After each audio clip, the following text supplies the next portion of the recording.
नमस्ते दोस्तों। तो आज हम आपके लिए रसायन विज्ञान के 10 बहुत ही महत्वपूर्ण क्वेश्चंस लेके आए हैं जो लगभग सभी प्रतियोगी परीक्षाओं के अंदर पूछे जाते हैं। एसएससी में, बैंक में, 10+2 एसएससी और आपके पटवारी और भी अदर जो कॉम्पिटिटिव एग्ज़ाम है उन सब में इन क्वेश्चंस को काफ़ी पूछा जाता है। और ये रसायन विज्ञान से संबंधित है, केमिस्ट्री से संबंधित है। 10 के 10 क्वेश्चंस। ओके, तो स्टार्ट करने से पहले जिन दोस्तों ने हमारे चैनल्स को सब्सक्राइब नहीं किया है वो कृपया करके सब्सक्राइब कर दे और पास में ही बेल आइकन को प्रेस कर देवे ताकि आगे आने वाला नेक्स्ट वीडियो का नोटिफिकेशन आपको सबसे पहले प्राप्त हो सके। सो स्टार्ट करते हैं। देखिए, पहला क्वेश्चन है, ग्रीन हाउस प्रभाव की खोज किस वैज्ञानिक ने की? ग्रीन हाउस प्रभाव की खोज करने वाला जो सबसे प्रथम व्यक्ति था, प्रथम साइंटिस्ट था, वो था जोसेफ फोरियर। क्या नाम था उसका? Joseph Fourier. Okay, and second question है, वैश्विक तापन का प्रमुख कारण। वैश्विक तापन को ग्लोबल वार्मिंग भी कहते हैं। ग्लोबल वार्मिंग भी कहते हैं। वैश्विक तापन का प्रमुख कारण, ग्लोबल वार्मिंग का प्रमुख कारण होता है आपके अम्लीय वर्षा, नाभिकीय दुर्घटनाएं, तेजी से गर्मी पड़ना और हरित गृह प्रभाव। इन चारों ऑप्शन में से आपका परफेक्ट ऑप्शन रहेगा हरित गृह प्रभाव। हरित गृह प्रभाव ग्लोबल वार्मिंग का सबसे प्रमुख कारण होता है। नेक्स्ट है, योगात्मक अभिक्रिया निम्न वर्ग के यौगिकों के द्वारा नहीं दर्शाई जाती। देखिए, 4 दिए हुए हैं आपको ऑप्शन, एल्केन, एल्केडाइन, साइक्लोएल्केन, एल्कीन और कीटोन। इन चारों में से जो एल्केन वर्ग है, ओके, एल्केन वर्ग के द्वारा योगात्मक अभिक्रिया नहीं दर्शाई जाती है। ओके, एंड नेक्स्ट है, निम्नलिखित में से किस विधि के द्वारा नाइट्रोजन का निर्धारण किया जाता है? तो निम्न में से देखिए, जेल्डाल मेथड जो है, इस मेथड के द्वारा नाइट्रोजन का निर्धारण किया जाता है। एंड नेक्स्ट क्वेश्चन, निम्न में से मार्स गैस का सूत्र है।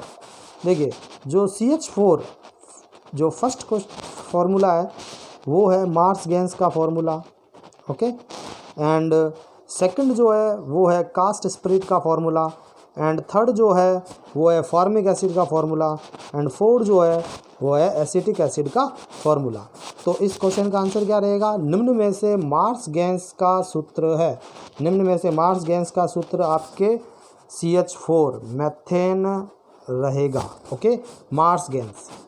और मार्स गैस इसका नाम इसलिए पड़ा था क्योंकि यह दलदली या मार्स जगह से प्राप्त होता था, इसीलिए प्राप्ति स्थल के आधार पर इसको मार्स गैस नाम रखा गया है। एंड नेक्स्ट है, निम्न में से कौन ताप पर निर्भर है? तो देखिए, ये 5 प्रॉपर्टीज़ होती है, मोललता, नॉर्मलता, मोलरता, मोल भिन्न, भार प्रतिशत। इन के अंदर ये कौन कौन सी प्रॉपर्टीज़ ताप पर निर्भर करती है? तो देखिए, पहला है कि आपके फर्स्ट बात करते हैं मोललता, मोल भिन्न और भार प्रतिशत। ये जो तीनों प्रॉपर्टीज़ हैं ये टेम्परेचर पर आधारित नहीं होती है, ये तापमान पर निर्भर नहीं होती है। क्यों नहीं होती तापमान पर निर्भर? क्योंकि यह जो विलेय और विलायक के द्रव्यमान पर निर्भर करती है। यह तीनों जो प्रॉपर्टीज़ होती है वो विलेय और विलायक के द्रव्यमान पर निर्भर करती है। ओके, इसीलिए ये जनरली ताप पर निर्भर नहीं करती है। और जो आपके मोलरता और नॉर्मलता ओके जो होती है वो किस पर? वो ताप पर निर्भर करती है। क्यों ताप पर निर्भर करती है? क्योंकि ये विलयन के आयतन पर निर्भर होती है। किस पर निर्भर होती है? विलयन के आयतन पर निर्भर होती है, और आयतन ताप पर निर्भर होता है। तो जनरली मोलरता ज्ञात करने का सूत्र होता है मोलरता बराबर विलेय के मोल बट्टा विलयन का आयतन लीटर में। ओके, तो इस क्वेश्चंस का आंसर क्या रहेगा कि निम्न में से कौन ताप पर निर्भर करता है? ताप पर निर्भर करता है मोलरता। ओके, इसका परफेक्ट आंसर रहेगा मोलरता। एंड नेक्स्ट क्वेश्चन है, कौन सा धातु ऑक्साइड नीला कांच बनाने में काम में आता है? तो देखिए, इनमें से इसका जो सेकंड ऑप्शन है कोबाल्ट ऑक्साइड, इसका प्रॉपर आंसर रहेगा कि जो कोबाल्ट ऑक्साइड है ये वो धातु ऑक्साइड होता है जिसका प्रयोग नीला कांच बनाने में किया जाता है। एंड नेक्स्ट क्वेश्चन है, किसी विलयन का परासरण विभव ओके सदैव कैसा होता है?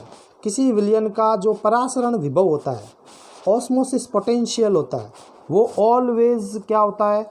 ऋणात्मक होता है। हमेशा कैसा होता है? ऋणात्मक होता है। एंड नेक्स्ट क्वेश्चन है, न्यूलैंड ने अपनी आवर्त सारणी कौन से तत्व पर समाप्त कर दी? ओके, तो देखिए, न्यूलैंड ने अपनी आवर्त सारणी जो तत्व था, इसने अपनी आवर्त सारणी, आपको पता है कि डोबेरेनर के बाद आया था ये।